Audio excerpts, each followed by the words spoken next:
네, 그럼 시장의 돋보기 딱 떼고 밀착 분석을 해보겠습니다. 집중 조명, 오늘은 유진투자증권 명동지점의 김영재 부장 자리하셨습니다. 어서 오세요. 네, 안녕하십니까? 네, 연휴 전 마지막 거래일 또 잘 정리하고 편하게 쉴 수 있도록 전략들 챙겨볼 텐데요. 먼저 시장 전략 보도록 하겠습니다. 어제 코스피 오르면서 좁은 박스권 상단에 딱 걸쳐서 마감이 됐습니다. 코스닥은 좀 아쉬웠는데요. 한 주간 시장 어떻게 평가하고 계신지요? 네, 말씀하신 것처럼 사실 어제 같은 경우는 코스피가 상당히 좋았고 상대적으로는 코스닥은 변동성이 너무 심했다라고 볼 수 있는데 특히 외국인들이 그 코스닥을 오전에 어제는 매수하다가 오후에는 완전히 또 매도하는 현상이 발생하면서 지수하고 그 종목에 대한 주가 변동성이 상당히 크게 심화되는 날이었습니다. 뒤늦게 매수하셨던 분들은 아무래도 마이너스를 기록하실 것으로 보이는데 일단 전반적으로 지금 금요일까지, 그러니까 지난주 금요일부터 어제까지 한 주간 시장 동향을 좀 요약을 해본다면 일단 코스피에서는 그런 지수 상승에 대한 그런 시도가 아주 꾸준히 매일 나타났다고 해도 과언이 아닐 정도로 나타났고 특히 그렇지만 코스닥은 지수는 어제 좀 하락했습니다. 하지만 일주일을 놓고 본다면 큰 변동성은 지수에서 발견할 수는 없었다. 그리고 시장 대금이 상당히 좀 크게 많이 증가했던 그런 특징이 있었고 종목 간의 변동성은 코스닥에서 정말 심하게 나타났다라고 할 수 있습니다. 코스닥 어제 거래 대금이 6조 후반대를 기록하면서 이틀 연속으로 6조 원을 돌파를 했는데요. 특히 어제 같은 경우는 코스피와 함께 거래 대금이 13조 원을 돌파함으로써 4개월여 만에 지금 13조 원을 다시 돌파하게 됐습니다. 증권주에는 좋은 소식이라고 일단 할 수 있겠는데요. 일단 외국인 같은 경우는 코스피에서는 좀 꾸준하게 매수하는 모습을 보였는데 코스닥이라든지 선물 시장에서는 변덕스러운 매매 형태를 보였습니다. 지난주 금요일부터 아마 느끼셨을 것 같긴 한데 하루는 크게 매수하면 다음 날은 또 크게 매도하는 그런 모습이 선물, 옵션, 까지 코스닥까지 계속 그런 매매가 반복되었습니다. 결국 어제 오전에서는 코스닥에 한 400억 원 정도 순매수를 하다가 오후에 한 600억 원 정도를 매도를 해서 결국은 250억 원 순매도로 마감하면서 지수를 끌어내리는 역할을 톡톡히 했다라고 볼 수 있겠습니다. 전반적으로 코스피에서는 1조 원을 순매수해서 일단 지수를 박스권 상단까지 상승시킨 주역이 되었고 코스닥은 668억 원 순매도, 그다음에 선물은 한 주 동안 한 7,800계약을 순매수해서 전반적으로는 지수 상승 쪽에 좀 무게를 싣는 모습이 외국인 매매 형태의 특징이었다라고 말씀드릴 수 있겠습니다. 네. 이제 시장이 좀 오를 수 있는 걸까요? 연휴 이후에 시장의 방향성이 굉장히 궁금해지거든요. 제가 8년 동안 데이터를 좀 봤더니 연휴 이후 일주일 동안 평균 코스피는 0.9% 올랐더라고요. 이번에도 오를 수 있을까요? 네, 그런 내용이 최근에 좀 나오고 기사화도 됐고 사실 그 전에도 그런 내용은 나왔습니다. 일단 먼저 단기적으로 좀 불안한 양상을 보이고 있는 코스닥 시장에 대해서 좀 말씀드리자면 일단 이틀 연속으로 거래가 크게 증가하면서 이틀 연속으로 또 음봉이 나타나는 점에서는 단기적으로 좀 하락 압력을 받을 가능성은 충분히 있다라고 보입니다. 특히 추석 연휴를 앞두고 좀 현금화하려는 그런 모습까지 나타날 경우에는 아무래도 오늘 상승시마다 매물이 좀 나올 가능성이 있다고 보입니다. 다만 오늘 같은 경우에는 그러니까 큰 연휴를 앞두고 미리 좀 휴가를 내서 시장에 참여하지 않는 투자자들도 좀 있을 것으로 일단 보고 있기 때문에 그러한 투자자들이 어제 이미 좀 매도를 했다라고 가정을 했을 때 시장 변동성은 그렇게 크지 않을 가능성도 좀 있다고 보입니다. 일단 코스피는 전반적으로 키 맞추기 장세가 진행되고 있다고 보이는데 시장에서 가장 견조하게 지금 움직이고 있었던 그런 업종 내 종목들이 최근에는 조금 좀 반락하는 그런 모습이 좀 나타났는데 그런 모습이 2차 전지 업종 그리고 제지 업종에서 지금 매물이 치료되고 있어서 일단 그런 면은 좀 부정적일 수도 있지만 반면에 지금 하락 일본도였던 업종에서 업종 내 최소한 일부 종목이라도 또 반등하는 모습이 지금 나타나고 있다는 점은 좀 긍정적입니다. 따라서 전반적인 모양새는 현재 코스피가 조금은 더 짜임 있는 모습으로 나타나고 있기 때문에 연휴 이후에는 코스피가 좀 더 관심을 가질 가능성은 있다고 일단 보여줄 수 있습니다. 또 최근에 들어서 가장 특징적인 점이 양시장 공이 좀 해당되는 점은 공매도가 좀 감소를 하고 있다라는 점인데요. 아무래도 공매도라는 것이 대차했던 주식을 다시 갚아야 되는 그런 시스템이기 때문에 연말로 갈수록 지금 공매도가 감소하는 이런 계절적 요인도 좀 있겠지만 일단 추세를 잡고 상승하는 종목들 중에서 과거에 공매도가 많았던 종목들이 좀 있는 경향이 많기 때문에 종목 상승이 진행될수록 아무래도 숏 커버링하는 그런 세력들이 나오는 그런 종목들이 좀 많이 발생하고 있다고 보입니다. 특히 제약 바이오에서는 시세 상승에 의한 숏 커버링이 좀 많이 나오는 것 같고 최근 공매도가 집중되었던 단기적으로 정말 많이 집중되었는데 코스피 반도체 관련 대형주로도 이제는 좀 숏 커버링이 나올 가능성이 있다고 보여서 지수 상승에는 좀 도움을 줄 것으로 일단 기대를 하고 있습니다. 또 외국인이 전반적으로 시장 상승에 좀 더 무게를 두고 있는 이유를 좀 살펴봐야 될 것 같은데요.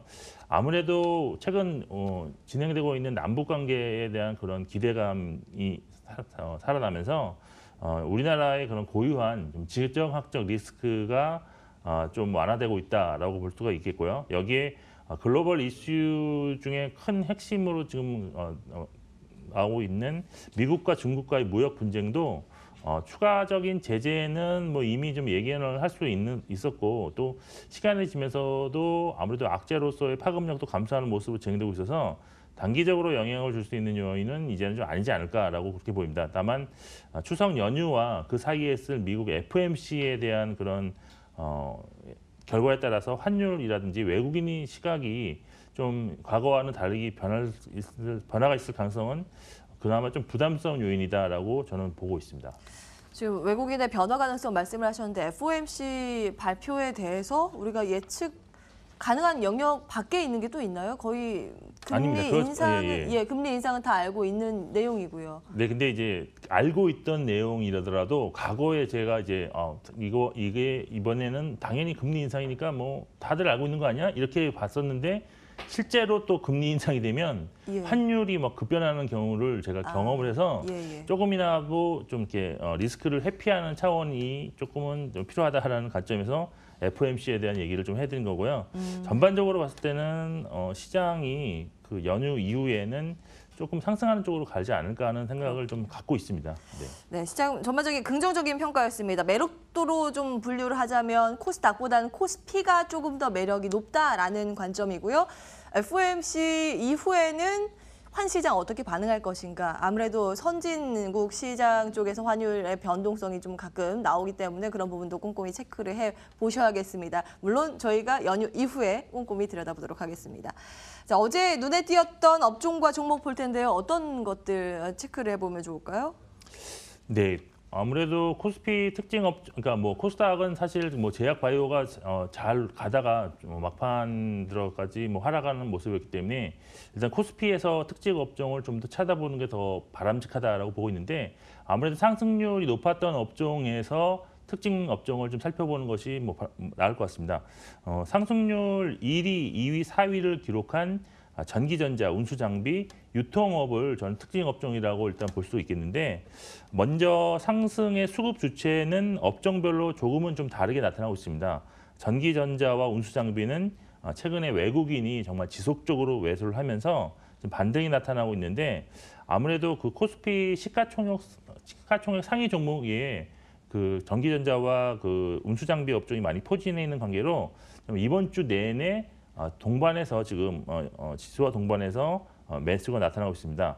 반면 유통업은 기관 투자자 위주의 그런 매수가 좀 진행 중인데 아무래도 그 소비자 심리 지수는 사실 지난달 소비자 심리 지수는 100 이하로 좀 떨어졌기 때문에 17개월 만에 100 이하로 좀 떨어지는 좀 부정적인 그런 모습을 보였습니다. 아무래도 소비자 심리 지수는 좀 향후 한 6개월 이내에 그런 소비 심리를 반영하는 거라서 중기적인 그런 전망은 좀 불확실한 관계로 외국인은 아직도 매도 관점에서 좀 대응하는 반면에 기관은 사실 3분기에 그 유통업 실적이 좀 좋을 거로 예상되기 때문에 이런 단기성 호재에 좀 더 초점을 맞춘 투자가 유통업에서 좀 나타나고 있다라고 일단은 보고 있습니다. 일단 뭐 전기전자가 운수 장비 업종은 사실 그 미국과 중국 간의 그런 무역에 관한 악재가 조금 완화되면서 지수 관련 대형주에 지금 외국인의 관심이 좀 집중되고 있는 상황에서 좀 그런 시장 흐름이 그런 쪽으로 좀 전환되고 있기 때문에 좀 영향을 받아 상승하고 있다라고 일단 판단하고 있는데 여기에 아까도 말씀드렸지만 단기적으로 공매도가 많았던 그런 종목들이 있기 때문에 현재 매수세는 쇼커버링 매수도 좀 함께 지금 나타나고 있다고 좀 판단을 하고 있습니다. 지금 공매도 말씀을 하셨잖아요. 그러니까 공매도가 많았던 종목 위주로 이제는 관심을 가져야 된다. 계절적인 요인으로 연말이 될수록 공매도 물량이 줄어들기 때문에 라는 관점인데 앞서서 공매도가 많았던 제약바이오, 반도체 말씀을 해주셨으니까 종목별로 봤을 때는 어떤 종목에 좀 많이 더 집중이 돼 있는지 관심을 가질 만한 종목이 있는지 이것도 짚어주시면 좋을 것 같아요. 네, 일단 뭐 전기전자랑 뭐 운수장비 업종 내에서 관심 종목으로 공매도와 관련된 관심 종목으로는 아직 뭐 SK 하이닉스하고 삼성전자를 꼽을 수 있는데 실제로 공매도 추이를 살펴보시면 최근 2주간 정도 상위 종목에 이 두 종목이 거의 상위 5위권 안에 들어가 있습니다. 그래서 공매도가 나타날 가능성이 있다라고 했는데 일단 이 두 종목 같은 경우에는 제가 지난 시간에 말씀드렸던 추세적인 그런 장기 상승 추세는 이미 꺾였고 다시 반등을 하고 있지만 아직까지 확실하게 장기 추세로 전환이 확인되지 않고 있습니다. 따라서 그렇지만 그래도 불구하고 최근에 그런 외국인의 큰 매수세로 인해서 추가적 반등 가능성은 좀 남아 있다라고 보여서 일단 이 두 종목을 전기전자 업종 내에서는 관심 종목으로 좀 꼽을 수 있다라고 볼 수 있겠고요. 운수 장비 업종에서는 일단 추세가 완전히 좀 상승 쪽으로 전환이 확인된 종목들이 조금씩 나오고 있습니다. 특히 지금 최근 주가 상승에도 공매도가 지금 단기적으로 좀 많이 나온 종목이 있는데 그것은 기아차를 좀 꼽을 수가 있습니다. 기아차 같은 경우는 중기 추세가 한 2주 전부터 이미 상승 추세로 전환을 했고요. 그 와중에도 지속적으로 공매도가 나왔기 때문에 이제부터는 쇼커버링이 충분히 나타날 가능성이 높은 그런 종목이다라고 말씀드릴 수 있겠고 또한 이제 운수장비 업종은 이제 자동차와 이제 조선으로 지금 분부가 되는데 조선 같은 경우에는 전반적으로 업종 자체가 추세가 이제는 상승 쪽으로 자리를 잡는 거는 그런 모습이 나타나고 있고 또한 외국인 및 그런 기관의 수급 상황이 상당히 좀 견조하게 지금 진행 중입니다. 그 중에서도 업종 대표주라고 할 수 있는 현대중공업 정도를 관심 종목으로 좀 꼽을 수가 있는데 사실 이 업종에서도 아까 전기전자 업종이랑 지금 운수장비 업종을 말씀드렸는데 이 두 업종 중에서 그나마 좀 더 선호를 꼽으라면 저는 운수장비 업종을 좀 꼽을 수가 있겠습니다. 그 이유는 최근 수년 내 시세가 크게 난 적이 없는 업종이다라고 말씀드릴 수 있겠고 또한 수급이라든지 기술적 분석에 의해서도 전기전자 업종보다는 상대적으로 더 양호하다고 저는 일단 판단을 하고 있습니다. 운수 장비라고 하시면 기아차 아까 말씀하신 거 이거요? 네, 그렇습니다. 네. 알겠습니다. 간밤 마이크론 테크놀로지의 실적 발표 앞서서 앞선 코너에서 이항현 의원께서도 좀 짚어주셨는데요. 좀 잘 나오긴 했습니다만 주가의 반응이 지금 심상치가 않아서요. 시간 외 거래에서 6% 넘게 급락세를 현재 보이고 있습니다. 마이크론 테크놀로지의 주가 급락. 오늘자 우리 시장 녹록지 않아 보이는데요. 이거 어떻게 평가하시는지요?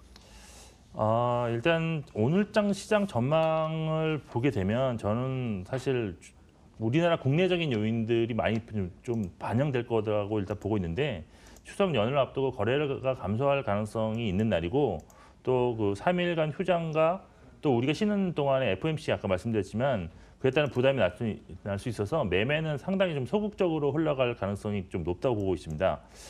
그렇다면 뭐 주식을 팔고 다 현금화해야 되냐? 뭐 그건 아닌 것 같고요.